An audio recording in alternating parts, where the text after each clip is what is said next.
What's his name? Aleric. Huh? Aleric. What is it? It's Aleric? Is that like German or something? My great-grandfather's name.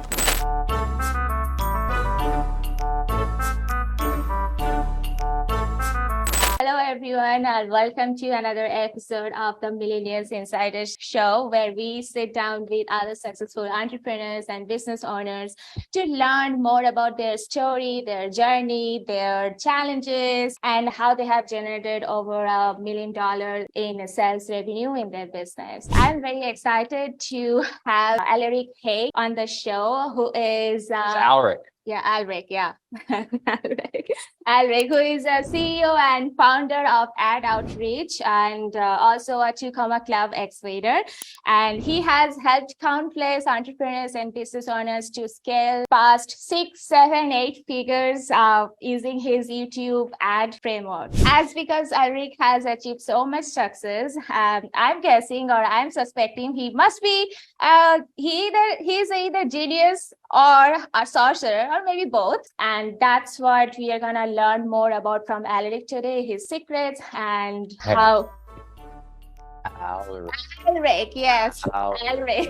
Without any further ado, let's welcome Aleric on the show. Hey, Aleric, what's up? Could you tell us, are you a sorcerer? I cannot confirm or deny. Thank you so much for having me on here. I'm excited to dive in, talk about how you're able to use YouTube ads to get those leads and sales we talked about. And I know you had some other questions you want to dive into. I'm excited. This is going to be great. So I said sometimes we deviate because I personally find it really useful to dive into people's mindset and how they overcome stuff. Absolutely. And how they think. Versus, because I think, and you could probably attest to this being some ads wizards and shit, that big key, if not the entire fucking key to selling something to somebody is actually understanding that person's mindset that you're trying to sell to and how they think and how they operate. So it's like sometimes, it's like we try to ask you a little bit about your backstory, your past, and some people are like, oh, well, I was raped, and we're like, oh, well, hold on, let's fucking talk about that, because that seems more interesting. So we might deviate like that. To start with, this is like one of my favorite questions that I always love to know. Who was Aleric when he was 12, 13 years old? What was he doing and who was he? And then also see the present Aleric and then understand like, okay, what has really helped you to become the person whoever he is right now or at this time right now. Great that you asked specifically around that age, because that's when I started out my first YouTube channel. I started, back in 2009. I was about, 12 years old at the time, and I created a YouTube channel. I was reviewing mobile apps, tech tutorials, teaching people how to use their iPhone for the first time. The iPhone had recently come out. And I had been doing a couple things, different videos. When I was younger, I, taught myself how to edit on kind of the Adobe suite. You'd upload all the little, CDs and stuff and, have the different cameras. And so what I really loved doing was just creating videos. And I also love technology. And so when I was around 12, 13, I created a YouTube channel, AppFind, where I was reviewing mobile apps, tech tutorials, teaching people how to use their phone for the first time. And it really started to take off. All of a sudden, I had all these people watching. It was growing fast. I remember I was in high school when I hit, 100,000 subscribers on YouTube, and I was making 6 figures from YouTube. And so it started to grow and really turn into this snowball effect. It was just really exciting. And it just opened my mind to what's possible with both online marketing and videos, especially if you know how to reach the right people and you provide value. And then in turn, you can grow a successful business. And so what I started to see is as the channel grew, I had all these people reaching out. There were all these different sponsors. They said, hey, can you sponsor or can we sponsor your video? When I was in college about like 8 years ago, there was a social media networking app that paid for a sponsorship for my YouTube channel. And so just started out like any other sponsorship. They paid whatever it was, like $1,000. I created a video. They got lots of downloads. Like, this is great. Can you post the video again tomorrow? We want to pay you to post the video again tomorrow. We want to double our results. And I had to tell them, it doesn't really work like that. You can't just publish the same video 2 days in a row. You can't just, publish the same piece of content and expect the results to double. But I said, what if instead of doing that, we just put that money that they were going to pay me to post it again, we just put that into YouTube ads. So they were a little reluctant. They didn't really know, because this is 8 years ago. People weren't really doing YouTube ads for this type of thing. And I take that video, and they had $500. They sent $500 over. We took that video, $500, and in 1 week got 11,000 users for their app. So they were blown away. They're like, this is fantastic. And then they asked, okay, can we keep this going? So we kept running that. And can we promote this other app or this other app? And soon enough, they were calling me up. They're like, Aleric, we want you to fly out here, drop out of college, fly out to Silicon Valley. And I turned it down. I knew that I wanted to build my own business instead of just being a part of something else there. And so I decided to create at what is now Ad Outreach, and originally was working with mobile apps, drove millions of downloads, and quickly discovered the world of ClickFunnels and online businesses, and realizing that I could actually help a lot more than just apps. I could work with businesses and people that are having an impact, that are, running funnels, whatever happens to be. They're selling services, coaching, consulting, products, whatever that happens to be, using YouTube ads. And that's ultimately where the business that it is today, Ad Outreach, came to be. Was able to build that up. Now we've got an amazing team, about 50 people, where many of us, about a third of us, are here in Austin, Texas. We got an office out here, and then we've got a remote team kind of spread out as well. And we've just been working with so many different people. It's been really incredible to go through that journey, and there's so much more ahead from here. Before you were all entrepreneuring and shit, when you were supposed to be, I guess that's right around the time you start like sniffing girls and stuff, is around 12, 13. That's right. When you're like, was there anything traumatic and shit in your life? Like, were you raped or sexually molested, or were you like, have somebody beat the shit out of you, or were you like unloved His or parents something? gave him an iPod and then told him to be creative. So Yeah, but I'm they pretty could have sure did that. his They parents could didn't have did that after they beat the shit out of you. They could have beat the shit out of you, and then instead of saying sorry, there's like, here's a fucking iPod. Go be creative or beat your ass again. Yeah, no, nothing like that. Amazing family. And they raised me really well. And but in school, I definitely did get bullied at different times. Not anything as serious as what you're. Why is that? Like, what? Talk about that. When you got bullied, why is it? Because they were like, okay, you look nerdy, like you're some scrawny little kid or something. Like, why was that you think you got bullied? Yeah, I think it's really like that. Obviously, I've always been really, whether it's things that are kind of nerdier, or working on a business, or I remember even having the YouTube channel both in high school and college. That makes it a target, because I think that obviously you look back on it, you realize people are probably jealous of that, but it's something that's different. It's actually kind of funny, because the culture now, but 8 years ago, it wasn't necessarily the same. It was kind of this online thing. It wasn't really mainstream.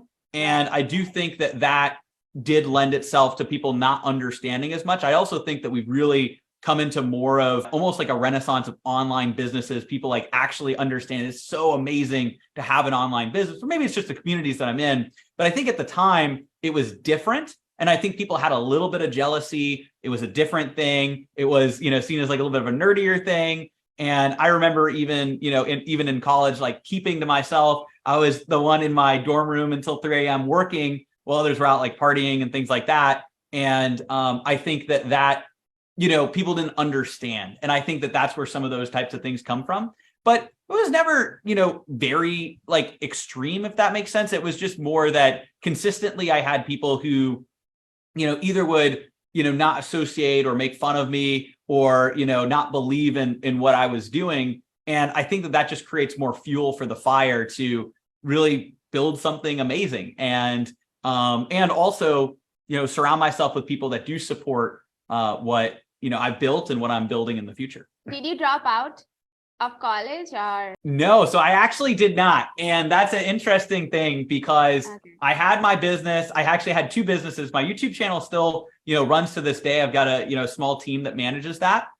And then I had built up Ad Outreach, and Ad Outreach was starting to get some serious traction. I launched that officially my sophomore year of college. And I was really building that up, and I was balancing, I was basically up like late at night, working to 3 a.m., then getting up early in the morning again, like getting not much sleep, go straight to those classes, those like 8 or 9 a.m. classes, whatever they were, and just basically rinse and repeat. I remember I would be taking sales calls between classes in some of the breakout rooms in the business school. And I think it was definitely a really busy season for me. And at the time I was also running the entrepreneurship club in the college that I was at as well, which is kind of like the legacy that I feel proud to have kind of left on, because I helped build that up, and now it's still going strong back at my alma mater, UMass Amherst. But I think when I really seriously considered dropping out was when I was so close to the end. I basically went one more semester. So, because I launched that business sophomore year, then it was really building up and taking off junior year. By the end of my junior year, I was ready to be done. I had also just taken a lot of extra classes already. And so I had the ability to graduate in one more semester. And so I just kind of sucked it up for one more semester to get the diploma. I don't know what I would have done if I had a full year. I probably still would have done it, but I basically I had one semester where I was like, all right, I really don't want to be here. I'm done. And I was more focused on the business, of course. I mean, the whole time was really more focused on the business, but yeah, I ended up going through it. I did, 3.5 years to get my undergraduate degree, but I learned so much more in doing the business than that. But I made a lot of lifelong connections. I still have, I think, 4 or 5 people on my team that were, at the college, either friends in college or people that I found and hired while I was in college, who are still on the team. So definitely a lot came out of that, but more in terms of the meeting people, the networking.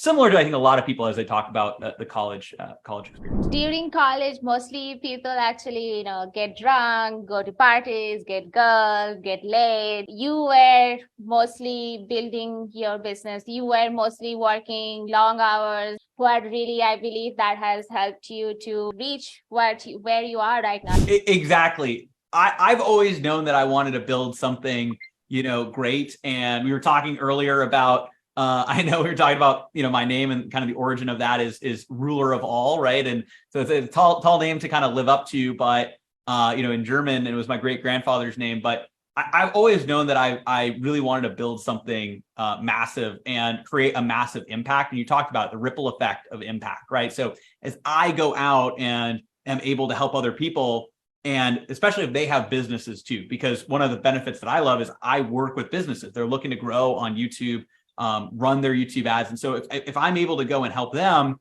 reach more people with what they do, then it can actually create a positive ripple effect for good. And that's something that I've just been really passionate about. While I was in college, I knew that there was so much more that I could build. And so I was really much more focused on the business side than I was on the partying and things like that. I just poured myself into the business because I knew that there was, kind of this greater possibility on the other side. You weren't traumatized by the bullying. It was more like, okay, Whatever, like. Yeah, exactly. It was more that it was there, but I didn't want to let it really, phase who I was. It was one of those things that it definitely was part of my journey, because I think at different times there were a lot of people that didn't understand exactly what I was doing. But, I definitely wouldn't use the word traumatized. It's more just that, there's kind of this in the background, people that maybe don't understand what you're doing, but that just gives you a little bit more fuel to keep doing it, and not really caring what they think, just focused on what I'm building and what I know is going to create an impact and build something bigger for myself and the people that do believe in the mission. Now, something I'd love to dive in with you. See, we have, and I know you're not one of them, but we have people that literally they watch every single one of our shows, and what they're trying to do, and what they're trying to do, it seems like to me, instead of just going out there and do what it is they want to actually do, they're trying to come up with some, okay, so they're maybe trying to learn something, but they're really in their minds, they're trying to come up with some pseudo common theme that all these millionaires have, and these common traits that must be there, and that, okay, well, I don't have this, I don't have that. So basically excuses. So I could never do what Aleric did because I didn't go to college. That's why. Yeah. Or I didn't start at 12 years old, and I didn't have my own YouTube channel at 12 years old. And because of that, no one just offered to pay me money to to sponsor a video and put a video on my channel to kind of force me to learn ads. So like there's these special circumstances that you had that those people might not had. So what do you like?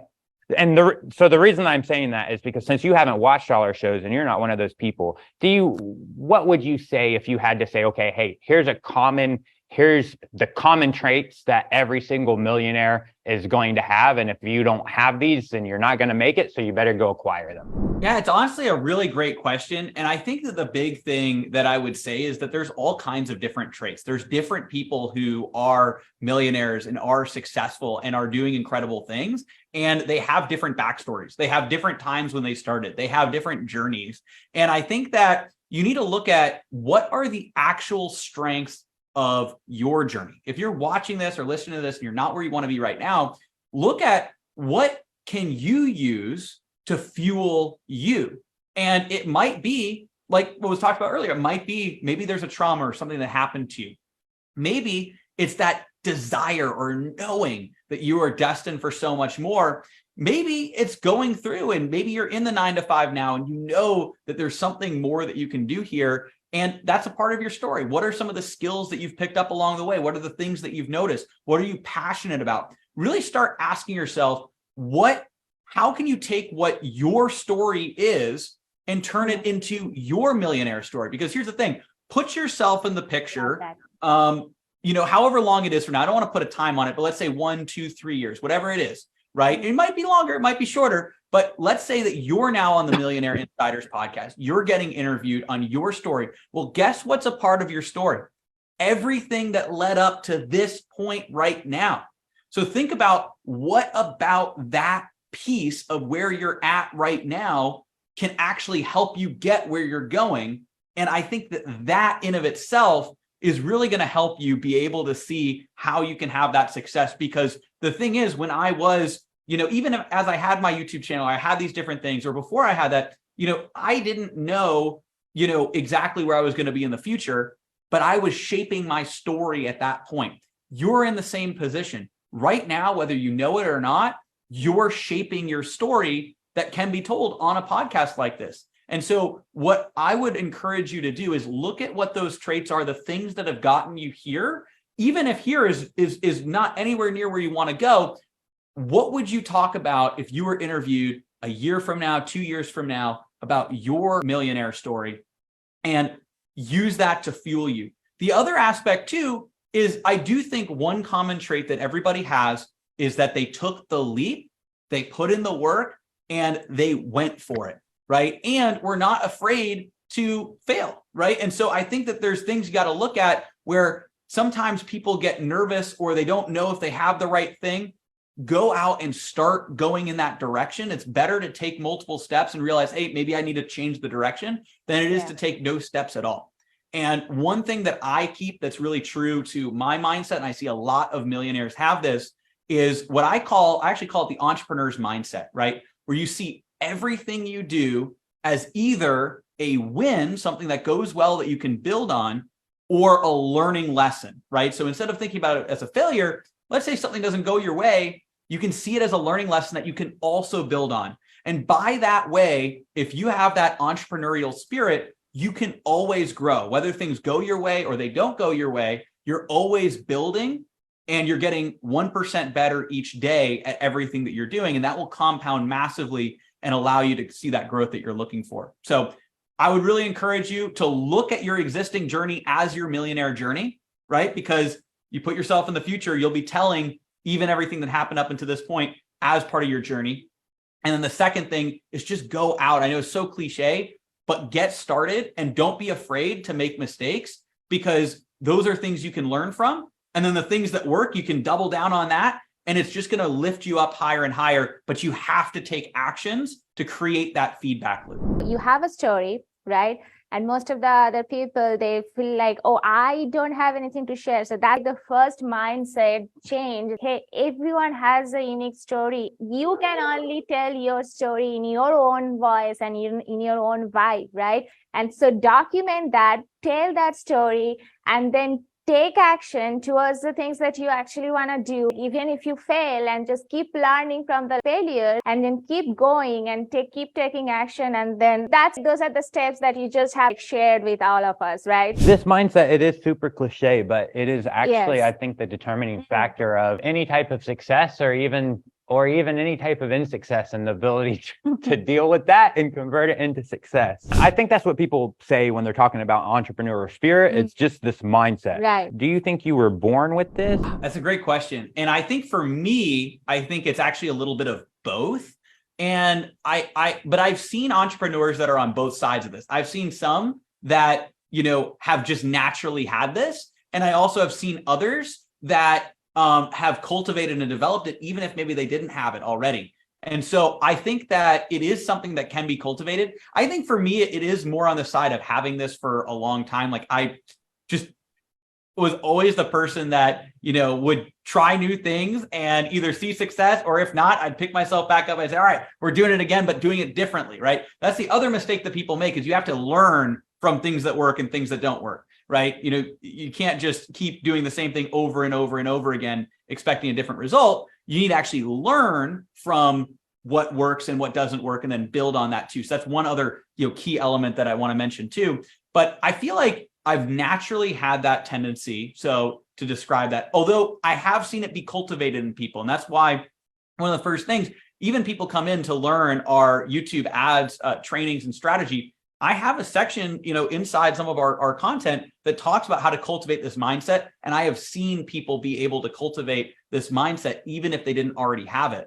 And I also see it really prevalent with marketing too. If I loop it back to a YouTube advertising campaign, and I know I've taught so many people this, some people are afraid to launch ads, launch YouTube ads, launch any type of ads.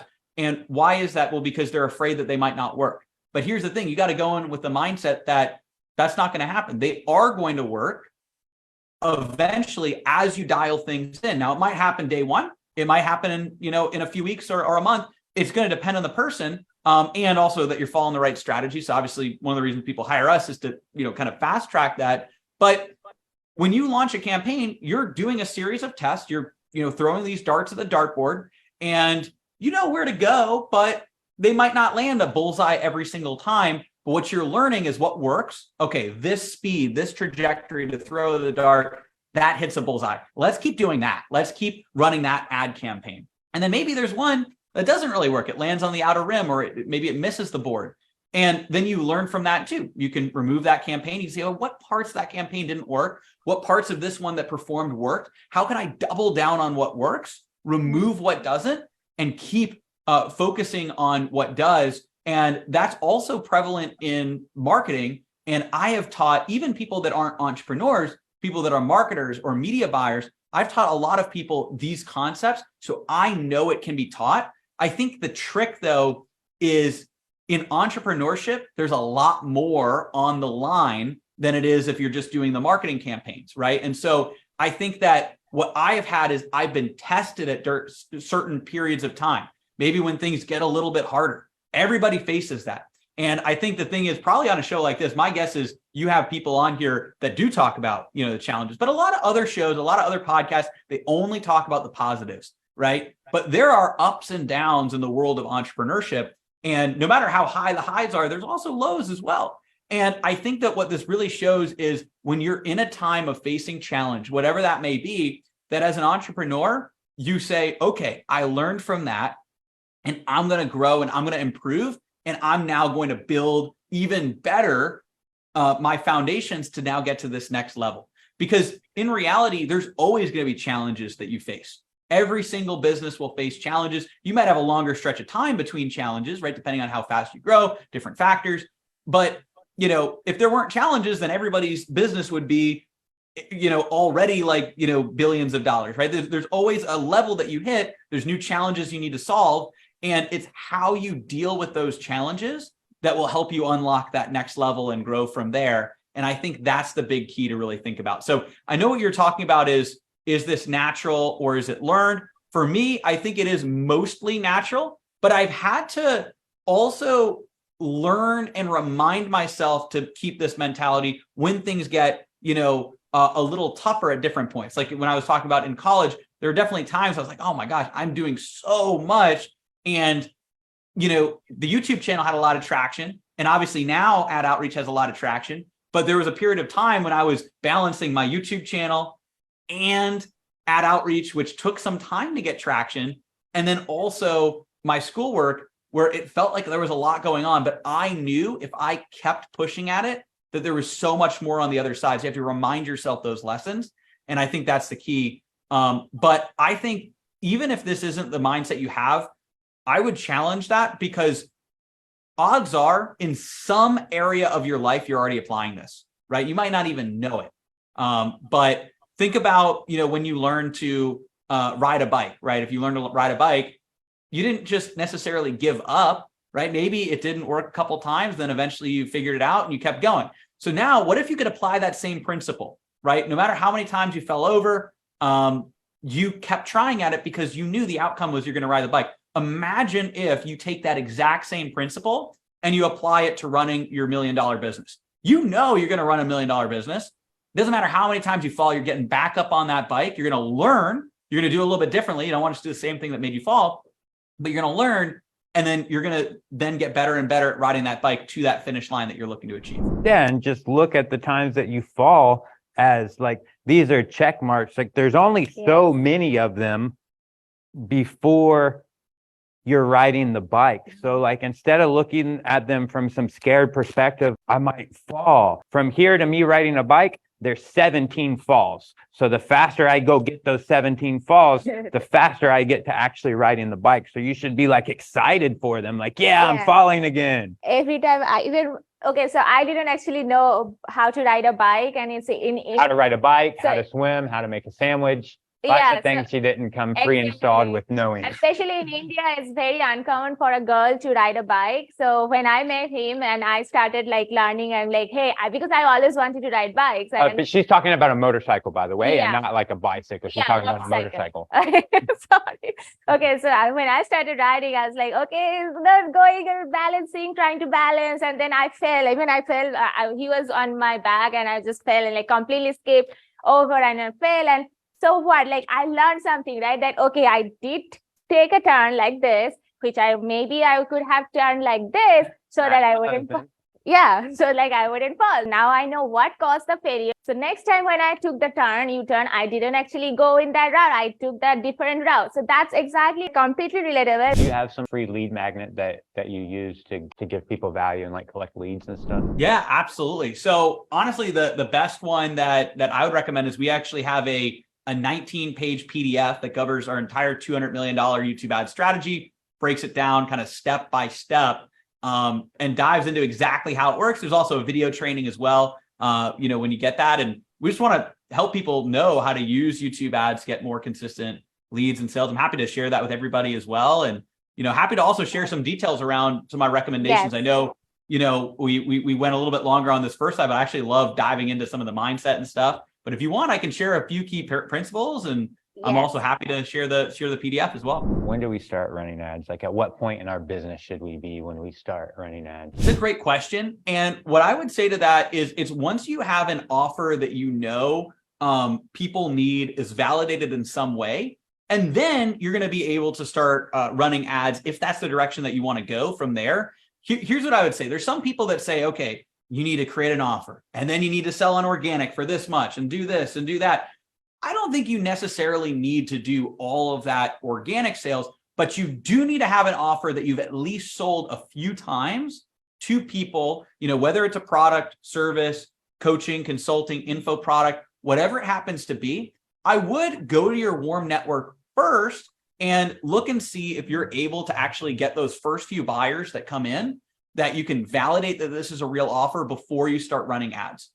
But there's not an arbitrary kind of number to have to sell an organic, because it's a totally different thing than asking your warm networks, reaching out, getting your first few buyers, than it is to create an entire organic machine. And an organic machine can be good. That can be powerful and strong.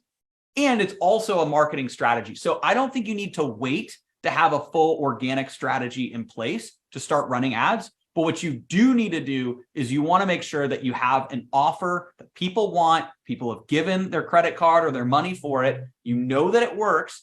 Then from there, you can start running those ads. And I would start, again, where you start is going to depend on how validated that offer is and that funnel. And so if you have a funnel that you already know converts, great, let's put more money in right off the bat. But if not, then I'd start at a smaller scale. And same thing, we're going to test. We're going to see what works, what doesn't work. You're going to go ahead and launch those campaigns. Always launch more than just one campaign. So you're testing. So if you have one that performs like this and one performs like that, you get rid of this one. You can now create another one to see if you can beat it. And so you always want to have that ladder. You always want to be split testing, at least 2 campaigns going at any given time. We usually recommend 4 because then that means you have a few going. You know, it's like horses, right? You know, one of them is going to perform better and one of them is not going to be as good. You cut that one, you got a couple other here. And so you start trying to beat yourself with these campaigns to get better and better ones that are performing. You're also going to take a look at the funnel. So you might say, okay, wait a second, we're getting a lot of people clicking, a lot of people opting in, but maybe they're not actually becoming clients, or maybe they're not purchasing the products or services. And if that's the case, maybe we need to look at the funnel and see, all right, is my lead magnet working? Is my training working? You know, let's take a look at this and see how I can turn those knobs and dials to actually get people to take action. And so to answer the question, I know it's a long way of answering it. You should have a validated offer. It is ideal if you have a funnel, like you want to obviously test the funnel. If you have something that you've at least sent out, if you have an email list or you have people who are friends with you on Facebook, or you have a YouTube channel organically, share it. But you don't need an entire business fully running to be able to launch those ads. What I would recommend though is launching at a smaller scale if you're earlier on in your business. What's the minimum budget that like the bare minimum budget that I should have for just the ad spend? The minimum that I would recommend, like the absolute minimum, would be $50 a day. And that's because, again, I know the YouTube ads platform. And what I can tell you is, you know, you don't really want to be less than $25 a day per campaign. And you really want to have 2 campaigns. If you just have one campaign, you don't know if this campaign's amazing or if it's bad. But if you have 2 campaigns, you now have 2 points of data, and you'll have one that outperforms the other. You can always eliminate the one that doesn't work as well and then try to have another shot at it. Maybe it does here or it does here, and then we can remove this one. And so it creates like a ladder. If you only have one campaign, then you're never going to know how it's actually performing if you could have something that's better or worse. It'd be an unknown. Now, what we usually will recommend is about 4 campaigns. And that's some more of the clients that we'll work with. So that's about $100 a day. That said, the $50 a day is a good place to start. So somewhere between 50 to 100. That said, there is another strategy, which is essentially using in-feed discovery ads, which are simple $5 to $10 a day ads, which is obviously less. That's like a minimum of $5, that help you grow your YouTube channel, get more people watching your videos, get your videos in front of more people. It's not the standard ads that play in front of other videos and lead off. That I would recommend starting at a $50 a day budget. But if you have a little bit of a smaller budget, you can start with these in-feed ads that essentially you're paying per view to have new people discover your videos on YouTube. And that can be a lower cost way to start building up your reach and your audience that you can then sell to. It's just not going to be as quick or as optimized for conversions. So there's 2 answers to that question. For traditional YouTube ads, which is what a lot of our clients work with us for, the ones that run in front of other videos, those I would recommend a $50 a day budget. If you're looking to dip your toes in, there's in-feed ads that help you grow your channel, get people watching your videos. You can convert those people. It's going to be a little bit different though. It's not sending people to your site. It's sending people to your channel. Those you could start with as little as $5 to $10 a day. So I had 2 other questions I want to ask you that are really related here. One question would be like, okay, on this $50, $100 a day, how much cash flow, how much upfront cash flow should somebody expect before, okay, hey, the ads are now paying for themselves? And then 2, on these discovery type ads, is it super necessary to use the rest of your channel for additional content that is going to drive sales, or can you just like not even have a channel and just only be running the YouTube ads, and that's your only YouTube content is the actual ads? So in terms of the cash flow, you want to have an offer that's able to convert and return money as soon as possible. Always we look for it within that that, usually you want it within like either immediate or within days. But the max you want is like a 14-day, return of capital, and you want in a ROAS on return on ad spend. So you really, what we encourage our clients to look for is an overall ROAS of at least 3 to 4x. Now, some are higher than that. Some are 5, 6, 7. Those are higher ticket offers usually. So those might be higher ticket offerings. Sometimes it's less. So we have e-commerce clients that might be at 200% or even 150. Some people do, like you said, sell a loss leader where either it's break even or it's a little bit less. But typically the average client that we want to work with, typically we recommend looking for a 300 or 400% ROAS because they're either selling something where they have higher margins if it's more product focused. But if it's an info product or it's a course, pricing your course a certain way, or if you have a coaching or consulting package, pricing that a certain way and making sure you get people on the call as soon as possible. That might be a little bit. So sometimes when you have that 400, 500, 600% ROAS, you might need to wait a few days because maybe they book a call, maybe they get on, it might be a week or up to 2 weeks before they actually give you that money. But then you might have that higher return with that. So it is going to depend. But I would say that typically what we recommend is shooting for 300 to 400% plus ROAS. So you don't need to have content. If you're running ads only, that's perfectly fine. If you're doing the in-feed strategy, which is to also grow your channel, you might want to look at adding more content to your channel. I mentioned that as an aside for people that might not have as much funds to start with a regular YouTube ad, and they want to start with the in-feed. But it depends, right? So the in-feed strategy is going to require more time because you want to create more organic content that you could then send people to. The other one requires a lot less time. You just need one video to run as an ad. Usually you'll do a few variations, by the way. So we have a strategy. It's hook, educate, call to action. We outline that in the PDF as well as exactly what to say and do. But on the ad, you want to pull people in, provide value, and then have a call to action to get them to go to that next step. And within those ads, you might want to film a few different hooks, a few different versions. But once you do that, that's all you really need to be able to run. You don't need any other content on your channel. Can you just run us through that framework and how it actually helps other business owners and entrepreneurs to scale past 7, 8 figures in their business? Great question. So I'm happy to dive in. And so there's actually 2 big frameworks that we really recommend. The first is crafting the winning YouTube ad, because you got to have the right ad that's actually going to get people to take action. There's 3 main components. You have the hook that draws people in, provides real, genuine value, provides interest, so people get interested. Then you have an educate section. That's where you provide real, genuine value. So hook draws people in, you educate, you provide real value on the ad, and then you have a clear and concise call to action to get them off of that video and into the next steps of your funnel. The thing that makes this different is what we call the value ad. You want to provide value inside of your YouTube ad, because what that's going to allow you to do is actually, it's the law of reciprocity, right? You're giving something to people, and in exchange, they're going to go ahead and sign up and maybe get that next, piece of information that you're looking to offer. So you do want to provide real value within the ad. It's a hook, educate, call to action. And then from there, the second framework is really what we call our Alpha AI YouTube ads targeting strategy. Now, what you can do is in the targeting is actually go in. The reason we call it Alpha AI, right, is you're using the power of Google's artificial intelligence. They have millions of data points on every single user. And what you want to do is create something called an audience segment. Now, these audience segments allow you to put in details about the ideal client you're looking to reach. So what are they interested in? There's one where you can create it for interest and purchase intentions. So are they interested in growing their business? Are they interested in, becoming a millionaire? Are they interested in losing weight? What are their interests? You're putting those down. There's also a Google and YouTube search intent. So what have people searched recently on Google and YouTube?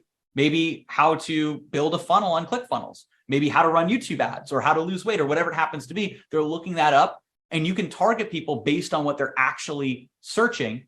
You can even target people based on websites they've been on before, mobile apps they have, using a URL audience. So you can target based on different websites too, which is really powerful, because remember, Google has the Google Chrome. They see all the websites, Google search, right? They see what you're clicking on. They have access to Google Analytics, and it's installed in more than half of the websites online. So they're tracking all this data, and you could go ahead and target them. And one of the things that we've done too, and I believe I reference it in the PDF as well, but I also created a software. It's keyword search, so keywordsearch.com. And what that does is we have an AI audience builder where you just describe your business. So, our business does this.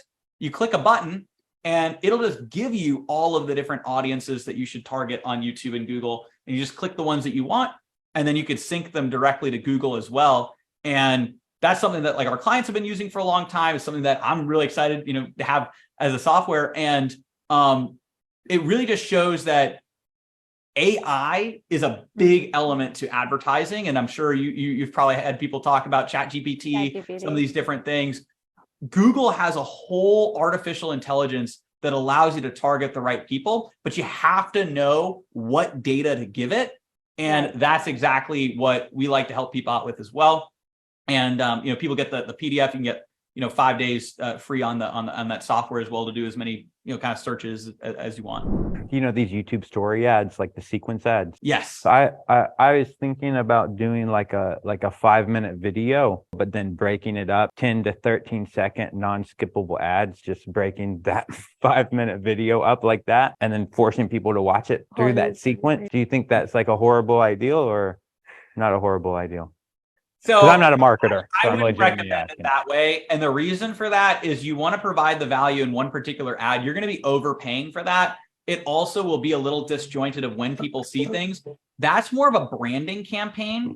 For you, for direct response, if you're looking to get leads and sales, I would run a traditional YouTube VAC ad, have the hook, educate, call to action, about a 3-minute long ad, and then target the right people. I would do a traditional YouTube ad targeted to the right people, the right time, the right message, driving people off to whatever opt-in or lead form you have, optimizing for conversions, and then really dialing in the campaigns from that. That would be my big recommendation. To wrap it out, the people, the entrepreneurs, the business owners who are starting out in the industry of video marketing and YouTube ads, let's say, and they're wanting to make millions of dollars. So what would be some of your checklists that you have for them? Absolutely. I'll give you the checklist. And then on the YouTube ad side, I have the checklist, which is basically the PDF too, which I'll give you all as well. So what I'd recommend is you get an offer, something you can provide, whether, again, it is coaching, consulting, services, courses, whatever that happens to be. Figure out what your expertise is, what you're passionate in, what you would like to provide.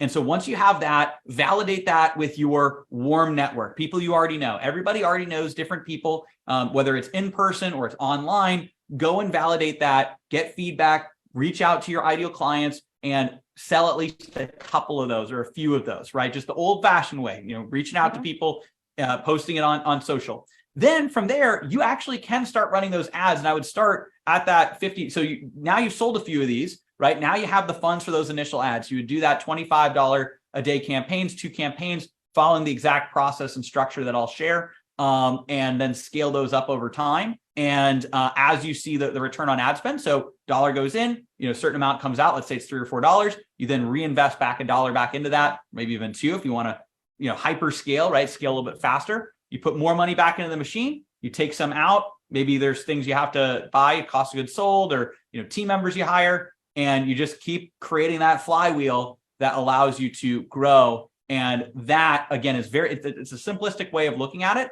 But again, you're going to learn, you're going to see what works, what doesn't work. You're going to build based on that. And that's what I would recommend to build the $1 million business. And I know we're coming up towards the end here. I know I'm going to have to jump in a second here. This has been incredible, hopping on here. But what I want to do is provide that PDF for any of you who are listening or watching. Yes. What you can do is go to adoutreach.com/PDF. It's adoutreach.com/PDF. And that will go ahead and let you get that 19-page, $200 million YouTube ads PDF, walks you through step-by-step, no fluff. And then on the back of that, you'll be able to watch a free training as well to actually see how it works. I'll show you my computer screen, walk you through. And then Also, if you want to try the software I recommended, that's just keywordsearch.com. And those links are right here somewhere. Awesome, Aleric. So I'm so happy I'm so glad that you actually obviously decided to spend your valuable time with us and shared your insights and expertise with our audience. I enjoyed it a lot. I've been guessing John also learned something about YouTube. Yeah, I need someone who can do, like, I'm in desperate need. Well, I don't want to say desperate need, but I am definitely in need of somebody that can hold their chops in running ads, because we have several products that are actually proven very well in the organic market to convert that I would like to scale up. So yeah, I hope that our audience also learned something and got some value and know how to do and take action, how to take action. So yeah, I will actually be in touch and offline, and I'll connect with you, and obviously would be glad to connect with your team as well. So thank you so much, Aleric, for coming to the show. I hope you will enjoy your rest of the day, and I wish you all the success. Thank you so much for having me on, and thank you. Wish you all the best success as well. And thank you. See you later. Appreciate it. Bye.